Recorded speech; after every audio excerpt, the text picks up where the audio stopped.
जय जय रघुवीर समर्थ. आजचा श्लोक आहे 40वा. श्लोक असा आहे, मना पाविजे सर्वही सुख जेथे, अति आदरे ठेवीचे लक्ष तेथे, विवेके कुडी कल्पना पालटीचे, मना सज्जना राघवी वस्ती कीजे. तर ते हिंदी संस्करण आहे. प्रभु ही सुख है मन में जाना, निशिदिन ध्यान उसी का करना, शरीर नहीं है आत्मा जानो, हरि का ज्ञान उसी को जानो. हरि का ज्ञान इसी को जानो. हरि का ज्ञान इसी को जानो. मना पाविजे सर्वही सुख जेथे. मागच्या श्लोकामध्ये आपण बघितलं की समर्थ रामदास स्वामींनी असं म्हटलं की तू रामस्वरूपच हो. मनाला सांगितलं रामस्वरूपच हो. त्याचं कारण आहे, कारण बाकीचं काही तू झालंस तर तुला स्वास्थ्य मिळेल की नाही सांगता येत नाही, पण रामस्वरूप झालंस तर स्वास्थ्य मिळेल, स्वस्थता मिळेल. रामस्वरूप होणं याचाच अर्थ असा आहे की जगाकडे बघण्याचे एक स्वतंत्र दृष्टी येणं.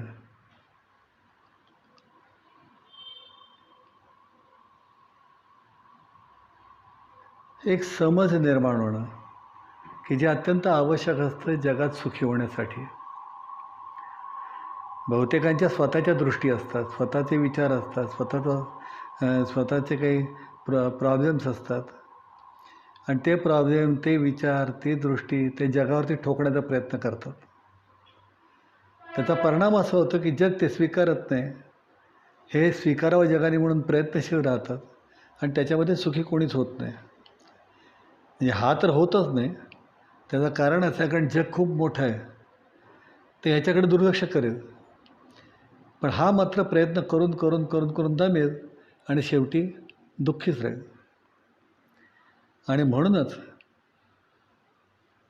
समर्थांनी जे म्हटलं आहे की रामरायांशी एकरूप हो, तर रामराय म्हणजे ती नजर, ती दृष्टी की ज्यामुळे माणसाला हे लक्षात येईल की जग हे असंच चालतं. जग हे असंच चालतं, लोक असाच विचार करतात, समाज असाच पुढे जातो. आणि जर समजा त्याच्यामध्ये तुम्हाला काही विशेष कार्य करायचं असेल तर तुम्हाला त्या माणसांना बरोबर घेऊन चालणं गरजेचं आहे. आणि त्यांना समजावून सांगत सांगत सांगत सांगत तुम्ही त्यांच्यात बदल घडवू शकता.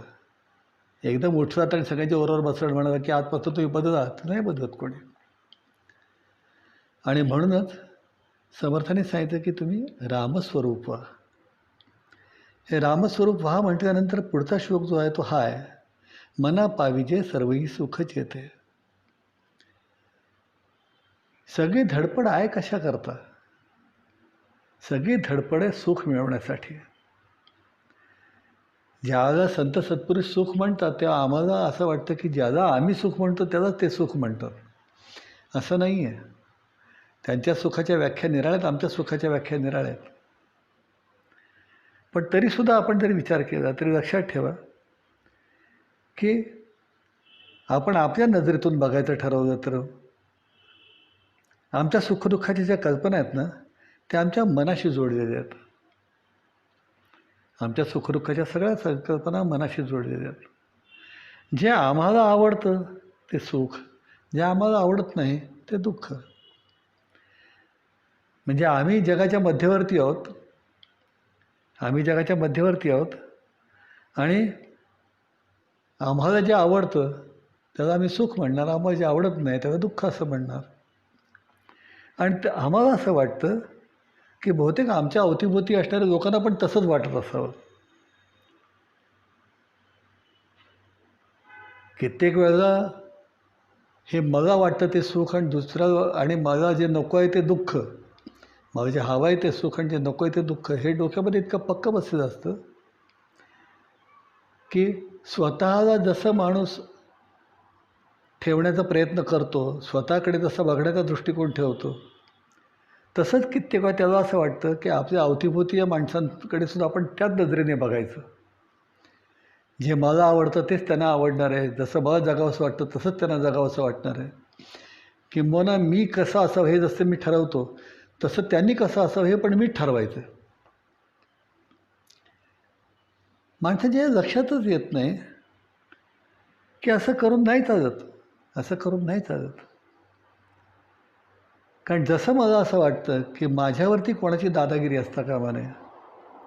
मी कसं जगावं, मी काय विचार करावा, मी कुठच्या क्षेत्रात जावं, माझी आवडनिवड काय असावी, हे ठरवण्याचा जसा मला अधिकार आहे तसा प्रत्येक माणसाला तो अधिकार असला पाहिजे आणि तो अधिकार द्यायची आमची तयारी असली पाहिजे. पण कित्येक वेळा परिस्थिती अशी असते की असा अधिकार द्यायची कोणाची तयारी नसते. आईवडिलांना वाटतं की मुलांनी कसं असावं हे आम्ही ठरवलं आहे, प्लॅन केलं आहे, डिझाईन केलं आहे, तसंच मुलांनी बनावं. अगदी टोकाची गोष्ट, बायकोला असं वाटतं माझा नवरा कसा असावा, नवऱ्याला कसं वाटतं माझी बायको कशी असावी. त्याच्या पलीकडे त्या दोघांना असं वाटतं की आपली सून कशी असावी. याच्यासारखा दुसरा मूर्खपणा नाही. कारण परिस्थिती अशी आहे की जसं माझ्या गळ्यात पट्टा घालून मला फिरवलं नाही आवडणार. जर मला कोणी म्हणतं मला जर कोणी असं सांगायला सुरुवात केली की मी उठ म्हटलं की उठायचं, बस म्हटलं की बसायचं, मी सांगेन तसंच बोलायचं, मी बोलीन तसंच वागायचं, असं जर मला सांगितलं तर मी स्वीकारीन का? ते नाही स्वीकारणार ना. कारण गुलामी कोणाला आवडते? कोणालाच आवडत नाही. हां, एखादी गोष्ट जर मला कोणी समजावून सांगितली आणि मला जर ती आवडत असेल किंवा मला ती जर पटली, लॉजिकल वाटली, तर चुकून मी ती करीनसुद्धा. पण कोणीतरी मोठा माणूस सांगतो आहे आणि म्हणून मी ते करायचं आहे असं नाही होऊ शकत. आणि पूर्वीच्या काळी तर गोष्ट निराळी होती. पूर्वीच्या काळी ज्यावेळेला घरातली मोठी माणसं सांगायची तेव्हा त्यांच्यापेक्षा वयाने लहान असणाऱ्या माणसांना सगळ्याच गोष्टी पटत होत्या, असं पण नाही आहे, असं पण नाही आहे. पण त्यावेळेला प्रत्यक्ष तोंडावरती विरोध करण्याची पद्धत नव्हती, सवय नव्हती लोकांना. आणि त्यामुळे मनात कुरकुरत, खडबडत, चिडचिड करत पण ते स्वीकारलं जायचं. पण त्यामुळे कोणाचंच आयुष्य सुखी व्हायचं नाही, कोणाचंच आयुष्य सुखी व्हायचं नाही. हां, घरातल्या मोठ्या माणसांचं आपलं नेहमी एक असं म्हणणं असायचं की आम्ही प्रत्येकाला घडवलं. असं घडवायची गरज नसते. ज्याच्यात जी क्वालिटी आहे, जो जे करू शकतो ते त्याला करू देणं हे खरं घडवणं आहे. ज्याला जे नको आहे ते त्याच्यावर लादणं हे घडवणं नाही आहे, ही गुलामी आहे. पण हा दृष्टिकोन पूर्वी नव्हता, पण तो आता असला पाहिजे. आणि तो जर असेल तर आपल्याबरोबरच्या माणसांना बरोबर घेऊन आपण अधिक सुखी होऊ शकतो असं मला वाटतं. आपला मुलगा, आपली बायको, आपला नवरा, आपल्या घरातली माणसं किंवा आपले नोकर चाकर हे काय रोबो नाही आहेत की त्यांच्या प्रोग्रामिंग केल्या मेंदूमध्ये आणि आता तर आम्ही बटणं दाबली की ते तसं उठणार आहेत आणि बसणार आहेत. ती जिवंत माणसं आहेत आणि ते जिवंत माणसं हे लक्षात ठेवून त्यांच्या असणाऱ्या स्वातंत्र्याचा, त्यांच्या असणाऱ्या वैचारिक, भावनिक, व्यावहारिक किंबहुना त्यांच्या असणाऱ्या वागणुकीतल्या स्वातंत्र्याचा त्यांना आनंद घेऊ देणं. आणि ज्यांनी आपापली मर्यादा पाळून एकमेकांना जर सहकार्य करायला ठरवलं ना, तर याच्यासारखा दुसरा आनंदाचा संसार नाही होणार. रामरायांना आपण मर्यादा पुरुषोत्तम म्हणतो ना, त्याला कारण का? ते स्वतः कधी मर्यादा सोडत नव्हते आणि त्यांनी दुसऱ्यांना पण मर्यादा सोडू दिली नाही. ज्यांना कोणाला असं वाटत असेल की आपण सुखी व्हावं, त्यांनी हे लक्षात घेतलं पाहिजे की त्यांनी दुसऱ्यांच्या मर्यादा त्यांना समजावून सांगण्या अगोदर पहिल्यांदा स्वतःच्या मर्यादा समजून घेतल्या पाहिजे. मी किती ढवळाढवळ करावी प्रत्येकाच्या आयुष्यात हे पहिल्यांदा मला कळलं पाहिजे. अनावश्यक, गैरलागू, ढवळाढवळ कोणाच्या आयुष्यात माणसाने करता कामा नये. त्याला त्याचं वैचारिक स्वातंत्र्य दिलं पाहिजे, वागण्याचं स्वातंत्र्य दिलं पाहिजे. आणि हे जसं स्वातंत्र्य आपण द्यायला लागतो तसंच आपोआपच दुसरेसुद्धा तुमच्या स्वातंत्र्याचा आदर केल्याशिवाय राहत नाहीत. आणि म्हणूनच हे कधी विसरून जायचं नाही की आपल्याबरोबर माणसं आहेत आणि ती जी माणसं आहेत त्या माणसांना बरोबर घेऊन आपल्याला सुखी व्हायचं आहे. आता हे जे मी तुम्हाला आत्तापर्यंत सांगितलं हे सगळं मानसिक सुखासाठी आहे. लक्षात ठेवा, ही समजूत जेव्हा तुमची मानसिक समज जेव्हा तुमच्यात निर्माण होते ना, मानसिक समज जेव्हा तुमच्यात निर्माण होते ना, तेव्हा तुम्ही मानसिकदृष्ट्या सुखी होऊ शकता. पण जसं मानसिक आहे तसं व्यावहारिक पण आहे. मी तुम्हाला सांगतो कशाकरता, मनापाविजे सर्वही सुख जेते. तर सुखाच्या संकल्पना पहिल्यांदा आपल्या काय ते तर आपण पाहू ना. दुसरा भाग आहे व्यावहारिक सुखाचा. त्या व्यावहारिक सुखामध्ये काय काय येतं? चांगलं खावं, चांगलं प्यावं, चांगलं राहावं, चांगले कपडे घालावे, व्यवस्थित चांगली सुरक्षितता असावी आयुष्याला, चांगलं ऑफिस असावं, आर्थिकदृष्ट्या चांगल्यापैकी सक्षम असावं, भरपूर मजा करता यावी, गाड्या घोडे सगळं असावं. आणि माणसाला असं वाटतं की हे मिळालं ना की माणूस सुखी होतो. आता मला तुम्हाला एक गोष्ट विचारायची आहे की खरोखरच हे मिळाल्यानंतर माणूस 100% सुखी होतो का?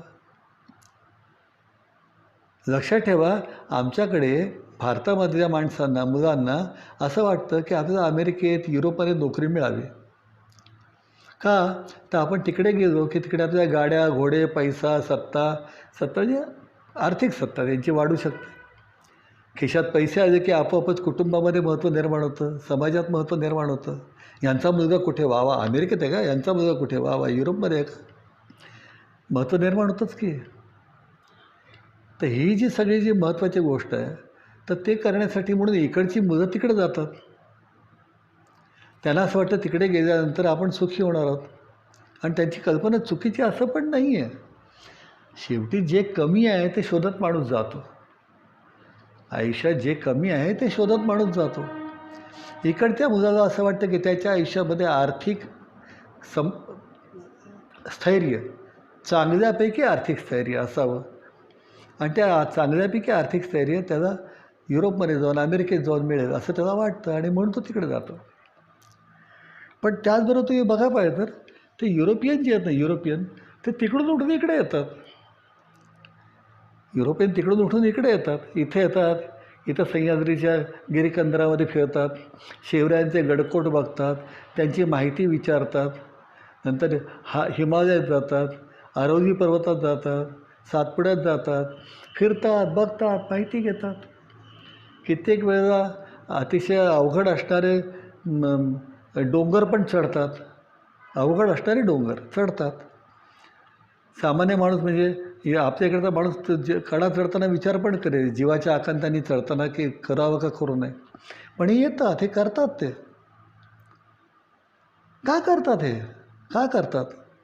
आता कोणी असं म्हणेल की त्यांना फिरायला आवडतं, त्यांना बघायला आवडतं, त्यांच्या खिशात पैसे आहेत ना, मग फिरायला आवडतं त्यांना. एवढंच एक कारण नाही आहे, एवढंच एक कारण नाही आहे.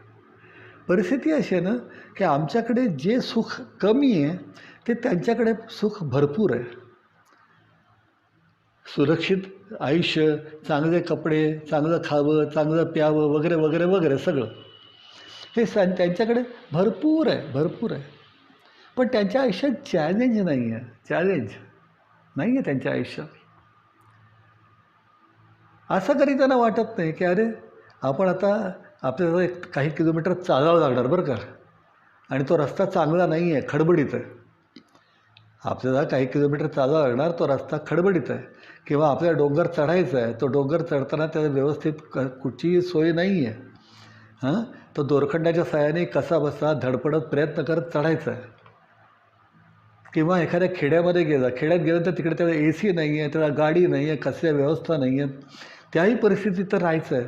त्याला ते त्याच्या नेहमीच्या आयुष्यापेक्षा काहीतरी निराळं वाटतं आणि त्यात तो रमतो, आवडतं त्याला. त्याला कारण असं आहे कारण इकडच्या मुलाला आर्थिक गरज आहे, तिकडच्या मुलाला मानसिक गरज आहे. त्याला असं वाटतं की बस झालं, आता इथे आपण मजेत राहिलो, जरा थोडं निराळं जगूया. आणि म्हणून निराळं जगण्याच्या पायी ते इथे येतात. म्हणजे शेवटी अतिसुख ज्याला आम्ही म्हणतो ते पण अति झालं की माणसाला असं वाटतं त्यातनं बाहेर पडावं. म्हणजे कुठचीही गोष्ट ही कायम सुखकारक वाटतेच असं नाही. कधीकधी असं वाटतं की एखादी गोष्ट अति झाली की तीसुद्धा त्रासाला, कटकटीला, मनस्तापाला पण कारणीभूत होते. आणि म्हणूनच एक लक्षात ठेवा की हे सगळं जे आहे ही सगळी जी सुख आहेत या सुखांच्या संकल्पना काळानुसार, वेळेनुसार, तुमच्या परिस्थितीनुसार बदलत जाणार. सगळ्या संकल्पना, कौटुंबिक संकल्पना, सामाजिक संकल्पना, आर्थिक संकल्पना, व्यावहारिक संकल्पना, सगळ्या संकल्पना काळ, वेळ आणि तुमची असणारी परिस्थिती यानुसार बदलत जाणार. एखादा मुलगा समजा नोकरी करताना त्याला पहिल्यांदा एक 5-10 हजार रुपये पगार असेल तर त्याला 1,000-500 खर्च करणं ही फार मोठं कौतुकाची गोष्ट वाटत असेल. पण हेच जर तो समजा शिकला, मोठा झाला आणि त्याला जर 2 लाख रुपये पगार मिळायला लागला आणि त्याला जर त्याला कोणी म्हटलं की बापरे 1,000 रुपये खर्च करतोस तू, तो म्हणे त्यात काय एवढं वैशिष्ट्य आहे. नाही त्यावेळेला तुला काय वाटायचं, त्यावेळेची परिस्थिती निराळी, आत्ताची परिस्थिती निराळी म्हणत. जशी परिस्थिती बदलत जाते ना तर परिस्थितीनुसार प्रत्येक गोष्टीकडे बघण्याचा दृष्टिकोन पण बदलत जातो. आणि म्हणूनच ह्या सगळ्या सुखाच्या संकल्पना ज्या आहेत ना या सगळ्या आत्ता आहेत, उद्या नाहीत. या सतत बदलत राहणार आहेत. म्हणून एक सुंदर वाक्य आहे काय, everything is changing except the change. Except the change. सगळं बदलत असतं, फक्त बदल घडणं हे मात्र कायम चालू असतं. सगळं बदलत असतं पण बदल घडणं हे मात्र कायम चालू असतं. आणि जर बदल घडायचा थांबला ना तर आयुष्य तिथल्या तिथेच हे खराब होऊन जाईल, मजा नाही राहणार. तर तुमच्या आयुष्यात जो वेग आहे, तुम्ही जे पाहतात, नवीन नवीन नवीन आत्मसात करतात आणि म्हणूनच त्या आयुष्यात जगण्यात पण मजा आहे. पण लक्षात ठेवा, हे मी तुम्हाला व्यावहारिक दृष्टिकोनातून सांगितलं. पण जेव्हा तुम्ही आध्यात्मिक दृष्टिकोनातून बघता तेव्हा तुमच्या एक गोष्ट लक्षात यायला पाहिजे की ज्याला आम्ही सुख सुख असं म्हणतो त्या सुखाच्या संकल्पना सतत बदलत असतात. आत्ता एक जे वाटतं ते उद्या वाटत नाही, उद्या वाटतं ते परवा वाटत नाही. आणि म्हणूनच जेव्हा तुम्हाला असं वाटतं की सुख हे कायम असावं, जेव्हा तुम्हाला असं वाटतं की सुख हे कायम असावं तेव्हा पहिल्यांदा हे समजून घेण्याची गरज आहे की सुख येतं कुठून. आणि म्हणूनच जे त्यांनी म्हटलं की तू रामस्वरूप हो, असं जे समर्थाने म्हटलं तू रामस्वरूप हो, तेच सुख येण्याचं खरं म्हणजे योग्य ठिकाण आहे. रामस्वरूप होणं हेच योग्य ठिकाण आहे. आणि म्हणून समर्थांनी सुरुवातीला म्हटलं, मना पाविजे सर्वही सुख जेथे, अति आदरे ठेविजे लक्ष तेथे. मनाला पहिल्यांदा त्यांनी सांगितलं मागच्या श्लोकामध्ये की सगळं तुझं चांचल्य आहे ते रामरायांना देऊन टाक. आता चांचल्य रामरायांना दिलं की मनाचा क्षय होते तुम्हाला सांगितलं. आता त्यांनी पुढे मनाला सांगायला सुरुवात केली की आता तुझं मनाचा क्षय झाला, त्याचं चित्तात रूपांतर झालं, मनाचा क्षय झाला त्या चित्तात रूपांतर झालं तर ते चित्त बुद्धी अंतःकरण सगळं जे काय आहे ना ते सगळं आता रामरायांच्या पायाशी ठेव. अति आदरे ठेविजे लक्ष तेथे. अत्यंत आदराने, अत्यंत विश्वासाने, अत्यंत प्रेमाने, अत्यंत आदराने, अत्यंत विश्वासाने, अत्यंत प्रेमाने त्या रामरायांच्या चरणाशी पूर्णपणे तुझा विश्वास ठेव. आणि जेव्हा तू त्यांच्या पायाशी पूर्णपणे विश्वास ठेवशील तेव्हा ॲटोमॅटिकली आपोआपच तुझ्या संकल्पनांमध्ये बदल घडत जाईल. तुझ्या संकल्पनांमध्ये बदल घडत जाईल. आणि जसा संकल्पनांमध्ये बदल घडत जाईल, जसा संकल्पनांमध्ये बदल घडत जाईल तसं आपोआपच तुझ्या जीवनाकडे बघण्याचा दृष्टिकोन पण बदलत जाईल. आणि म्हणूनच मना पाविजे सर्वही सुख जेथे, जिथे तुला सगळं सुख मिळणार आहे, अति आदरे ठेविजे लक्ष तेथे. अत्यंत आदरपूर्वक, प्रेमपूर्वक त्यांच्या चरणावरती लक्ष ठेव. आणि विवेके कुडी कल्पना पालटीजे. आणि म्हणून मनात जो तुझा गोंधळ आहे, तुला जे वाटतं की शरीर म्हणजे मी आहे,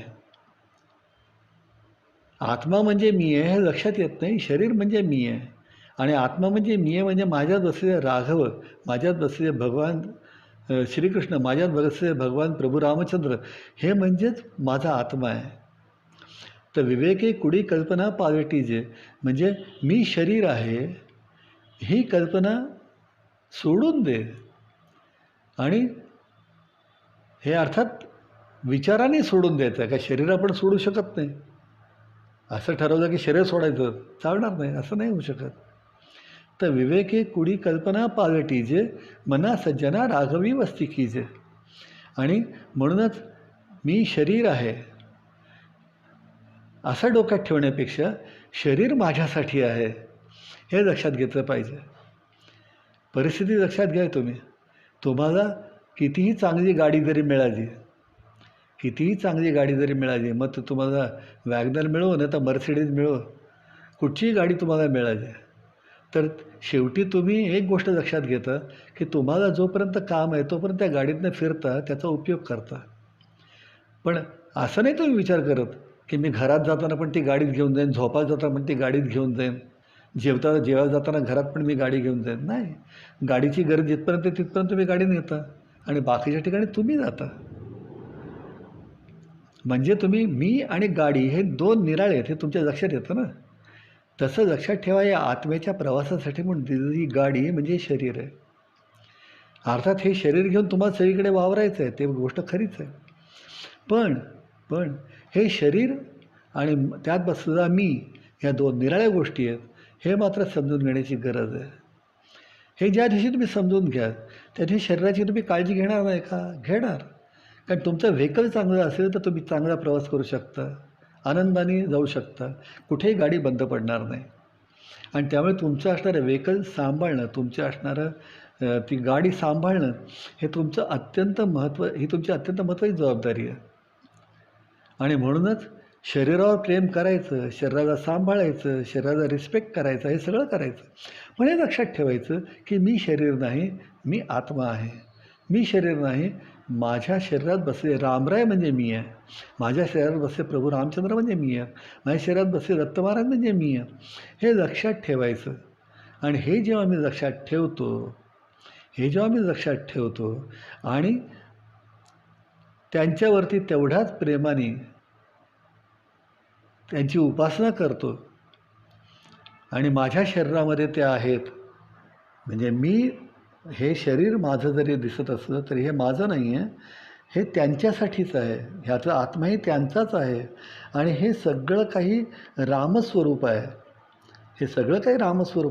हे लक्षात ठेवून जेव्हा मी माझ्या कार्याला सुरुवात करतो, माझ्या कामाला सुरुवात करतो, तेव्हा आपोआपच रामरायच माझ्यात राहून कामाला लागतात. रामरायच माझ्यात चिरंतन आदिवास करतात, राहतात. आणि जसे रामराय माझ्यामध्ये राहायला लागतात, जसे रामराय माझ्यातून काम करायला लागतात, जसं रामराय माझ्यातून प्रगट व्हायला लागतात, तेव्हा आपोआपच माझ्या संपर्कात येणाऱ्या प्रत्येकाला त्या रामरायांचा अनुभव आल्याशिवाय राहत नाही. जय जय रघुवीर समर्थ.